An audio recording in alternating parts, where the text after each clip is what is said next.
Oi, oi!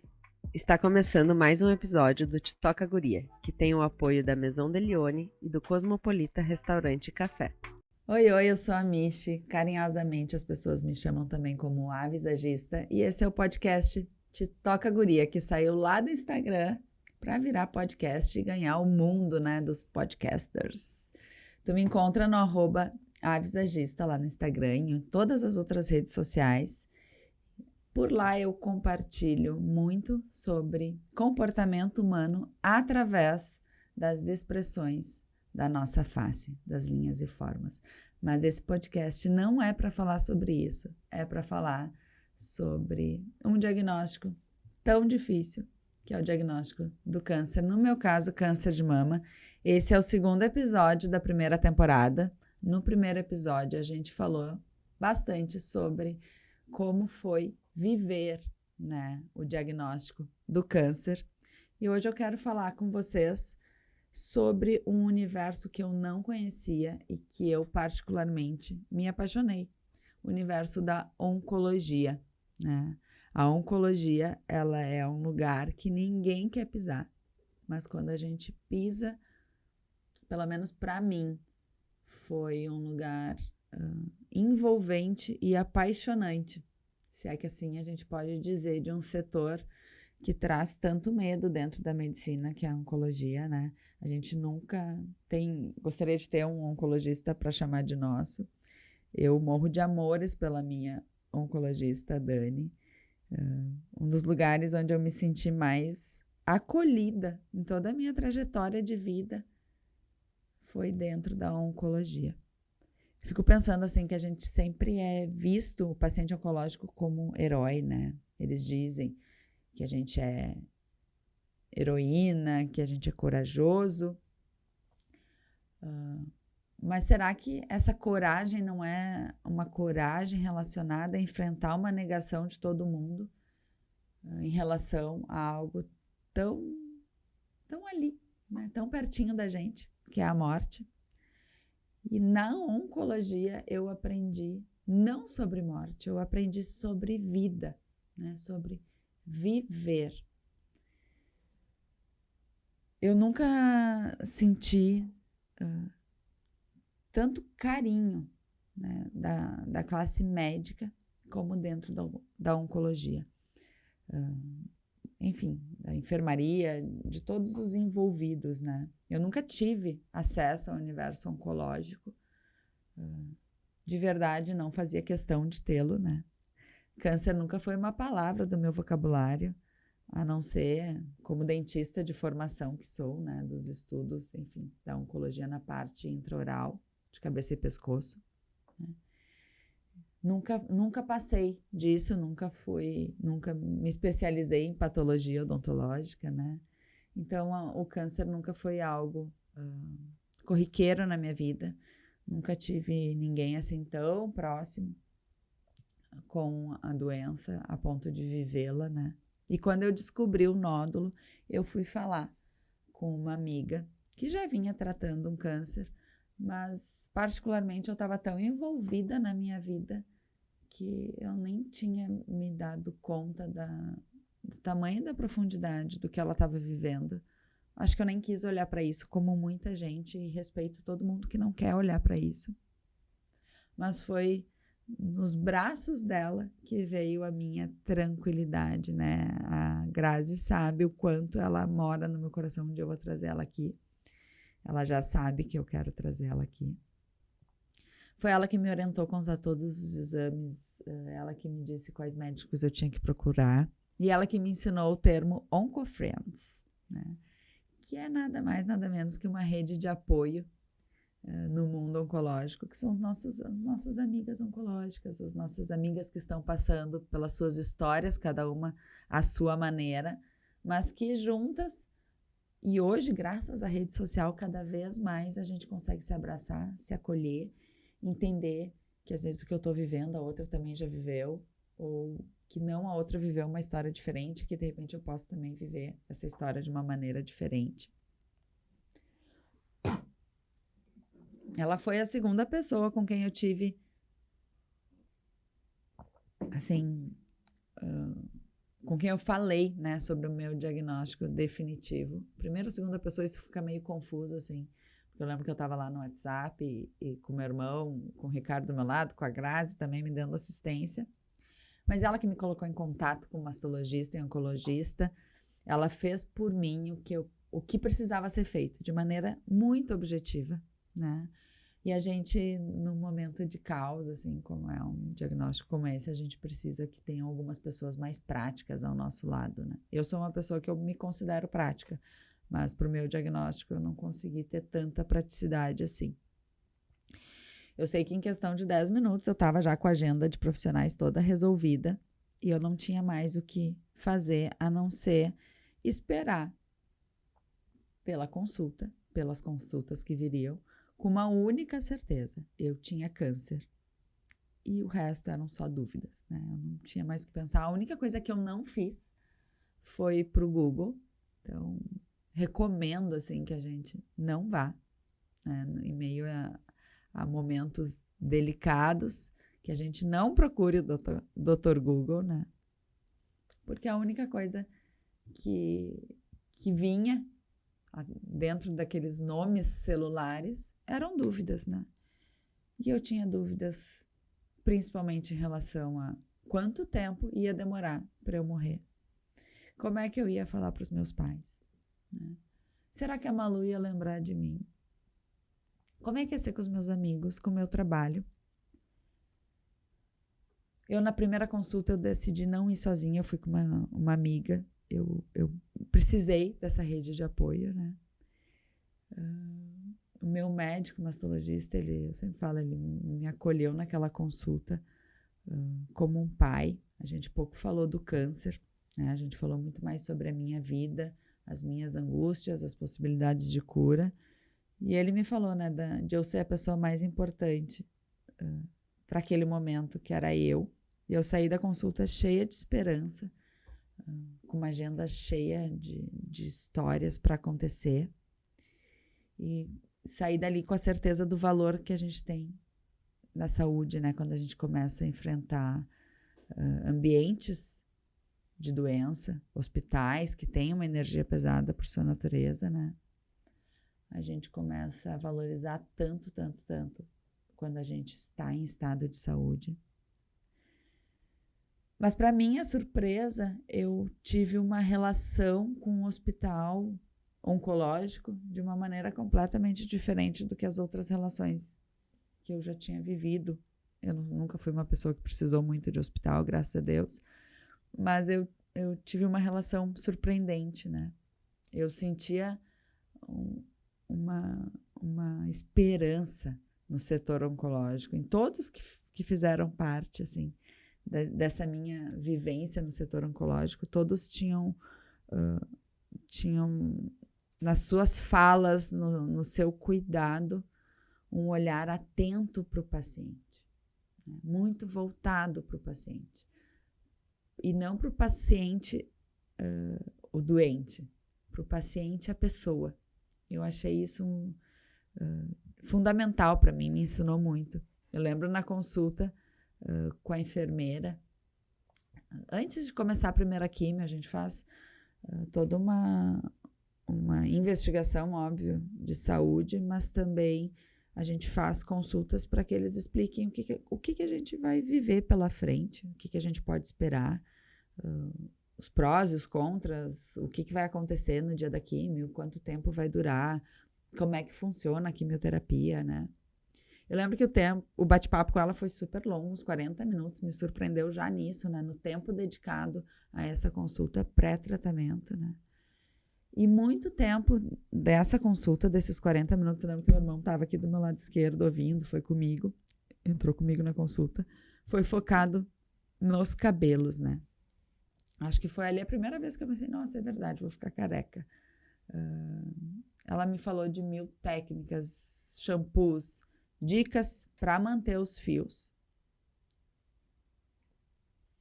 E eu, naquele momento, fiquei pensando, nossa, para que tanto? Se é só um cabelo, né? Eu nunca dei muito valor, muita importância para os cabelos, né? E aquilo me trouxe um alerta. Um alerta que eu só fui entender depois, né? De como para as mulheres, apesar de eu, como visagista, trabalhar muito com cabelos na relação dessas mulheres que passam por mim, como para a mulher realmente é um ponto, né, de importância. E o cuidado que ela teve em trazer esse assunto, né?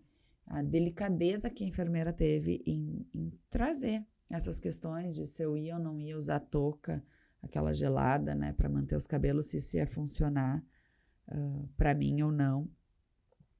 E eu saí de lá, assim, um pouco abismada com a importância que se deu para o cabelo, mas depois eu entendi isso.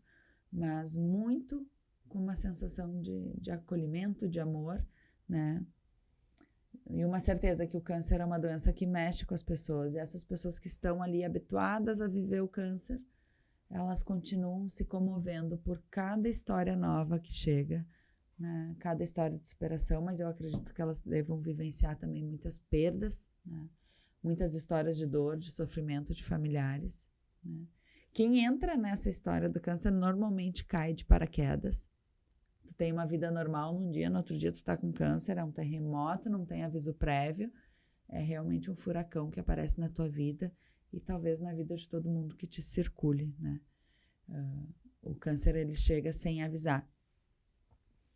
E eu acho que talvez este seja o grande motivo que faz com que as pessoas que trabalham no setor oncológico, apesar de acostumados com a rotina, ainda sintam e se comovam, né? Porque o câncer, ele mexe com toda uma estrutura familiar, com uma estrutura de vida, acima e abaixo da gente, né? Os nossos filhos, nossos pais, lateralmente nossos irmãos, nossos amigos.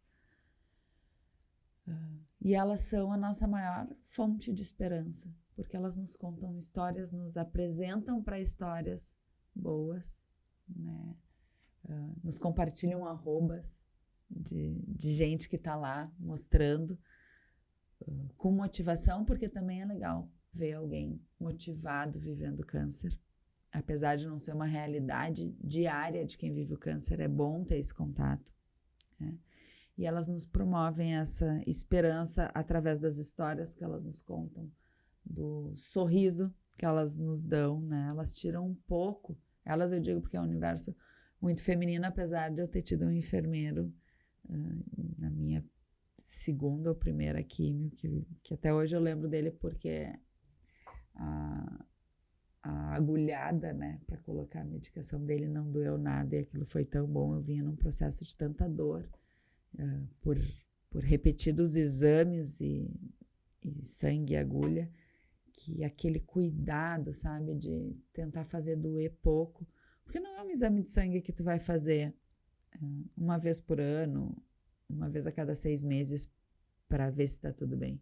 É um exame que tu tem que fazer toda semana e cansa. E elas, vou colocar no universo feminino, mas tem eles também, né? Tiram a nossa dor com um sorriso, respeitam o nosso medo, né? Tem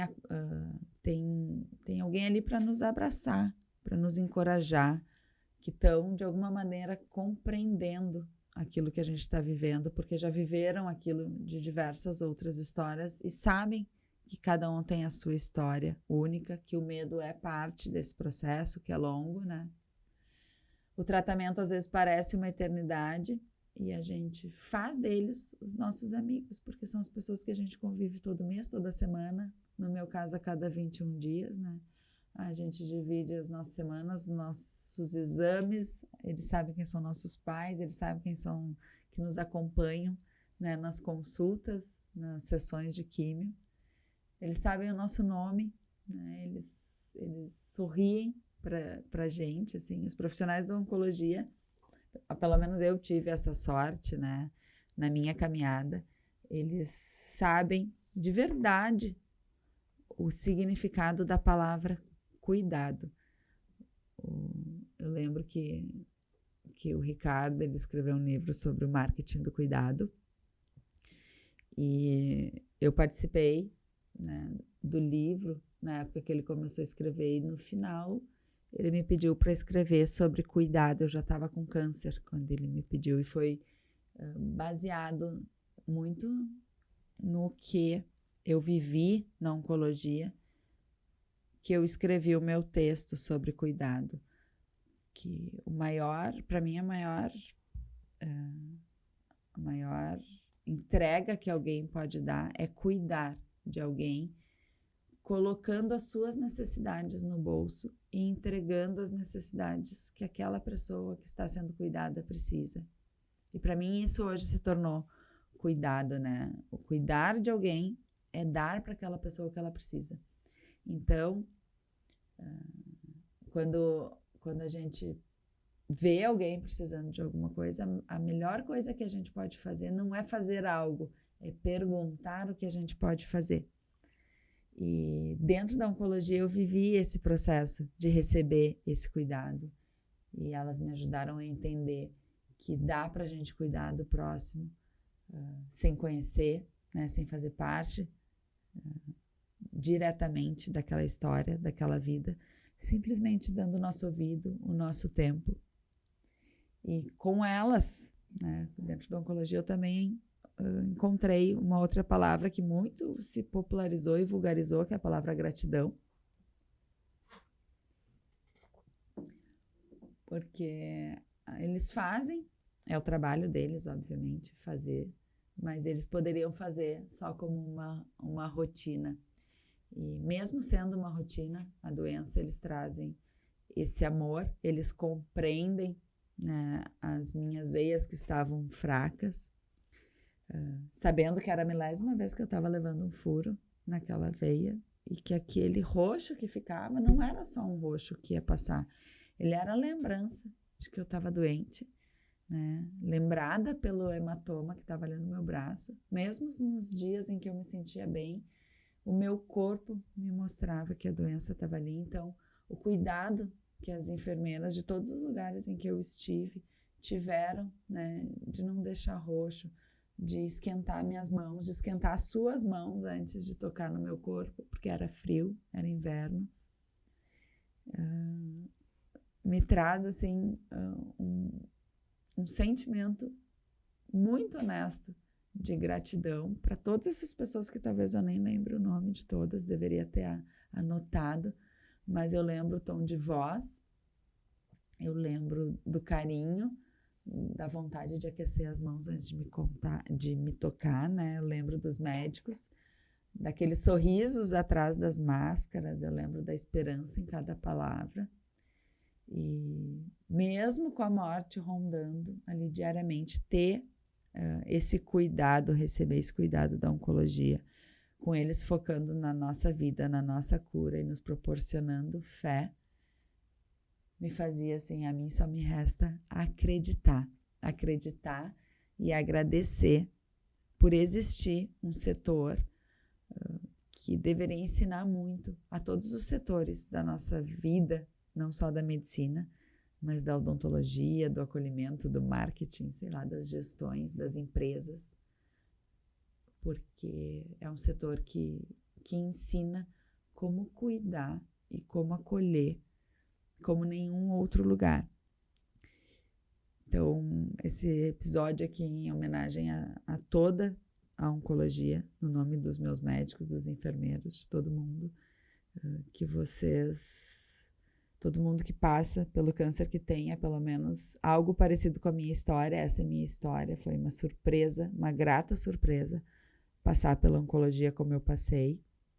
Então fica aqui em público, né, o meu agradecimento, a minha forma de retornar isso para cada olhar, para cada toque, para cada enfermeiro ou enfermeira que passou por mim, que me abraçou e que me acolheu, cada pessoa que esteve aí nessa jornada diária, desses 1 ano e 4 meses, né, de batalha mesmo.